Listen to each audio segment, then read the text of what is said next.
Le sujet que vous abordez aujourd'hui, comment encourager les jeunes pour continuer à s'intéresser à l'agriculture, pour être attirés par ces métiers, c'est un sujet qui nous a préoccupés et qui m'a préoccupé personnellement pendant toute la période d'élaboration des propositions législatives de la politique agricole commune. J'ai eu d'ailleurs à plusieurs reprises l'occasion de discuter avec vos représentants au niveau européen, les représentants de jeunes agriculteurs, pour réfléchir ensemble sur comment renforcer encore plus les propositions de la politique agricole commune pour aller dans ce sens des attentes des jeunes. Parce que globalement, je pense que si la politique agricole commune dans son ensemble n'est pas en mesure de répondre aux attentes des jeunes agriculteurs, on ne peut pas parler d'un avenir pour l'agriculture européenne. Mais plus particulièrement, je sais que la période juste après l'installation et la reprise d'une exploitation agricole, c'est une période qui est difficile et qui pèse beaucoup pour les jeunes agriculteurs, non seulement sur les projets techniques, sur les projets économiques, mais surtout sur la capacité de financer cette installation. Voilà pourquoi on a souhaité de mettre au cœur de cette réforme aussi la question de soutien des jeunes agriculteurs dans leur installation et en général le soutien de nouveaux venus dans le secteur agricole pour s'installer, pour créer une nouvelle entreprise agricole ou pour reprendre et moderniser et développer et renforcer une entreprise agricole, une exploitation agricole familiale. Voilà pourquoi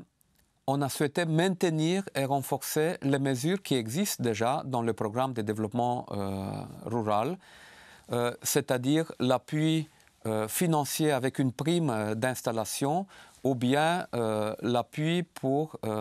avoir accès à des crédits moins chers à la banque.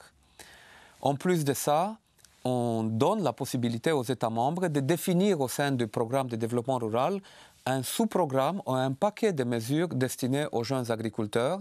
avec un niveau de l'intensité de l'aide publique plus élevé pour tous les investissements ou toutes les actions nécessaires aux jeunes pour l'accompagner dans l'installation. Donc il y aura déjà, en plus de cette prime d'installation qui peut être financée par le deuxième pilier, par le programme de développement rural, la possibilité de soutenir financièrement avec une intensité de l'aide plus élevée les investissements que les jeunes agriculteurs font ou tous les paquets de formation, de conseils agricoles dont ils souhaitent bénéficier. Mais en plus de tous ces paquets qui est prévu au deuxième pilier, on a prévu dans le premier pilier, dans les paiements directs, la possibilité de donner une prime, un paiement direct à l'hectare plus élevé pour les jeunes agriculteurs dans les 5 premières années après l'installation. Comme les jeunes agriculteurs nous l'ont proposé,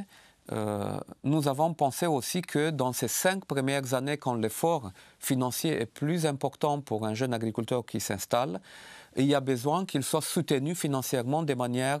plus consistante. Et on a proposé cette mesure comme obligatoire pour tous les États membres. Et là, c'est un élément clé. Si ces mesures ne seront pas reprises par tous les États membres pour appuyer les jeunes agriculteurs et construire ces paquets jeunes, l'effet de cette proposition législative sera fortement diminué. Je vois qu'il y a déjà des États membres qui souhaitent forcer dans les négociations sur les propositions législatives d'accepter ces mesures pour les jeunes agriculteurs, mais seulement de manière optionnelle pour les États membres. Donc j'espère que vous aussi, avec votre influence, avec notamment votre vécu et vos arguments que vous les avez en tant que jeunes agriculteurs, de nous appuyer dans ces processus de négociation pour faire en sorte qu'on puisse, dans l'adoption finale de ces propositions législatives, conserver l'obligativité pour tous les États membres d'avoir cette approche d'appui pour l'installation de jeunes agriculteurs.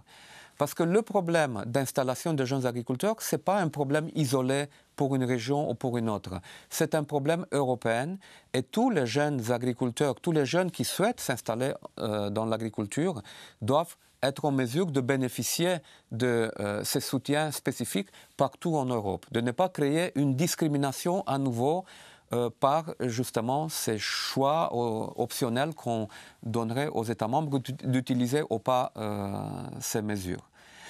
Au-delà de ça, avec ce que la politique agricole commune vous mettra à disposition, non seulement en termes d'appui pour l'installation de jeunes agriculteurs, mais aussi toutes les mesures pour renforcer l'organisation des producteurs, pour pouvoir agir en situation de crise, pour pouvoir promouvoir les produits agricoles, les produits de qualité, les produits diversifiés sur le marché européen et sur le marché international. J'espère que tout cela continuera à vous encourager et à encourager les jeunes à venir vers ce métier qui est difficile, mais qui donne des satisfactions quand on arrive à le faire correctement. Donc je vous souhaite beaucoup de succès dans vos réflexions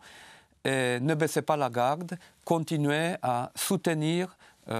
votre avenir dans tous les débats et les négociations qui auront lieu dans les prochains mois autour des propositions législatives de réforme de la politique agricole commune.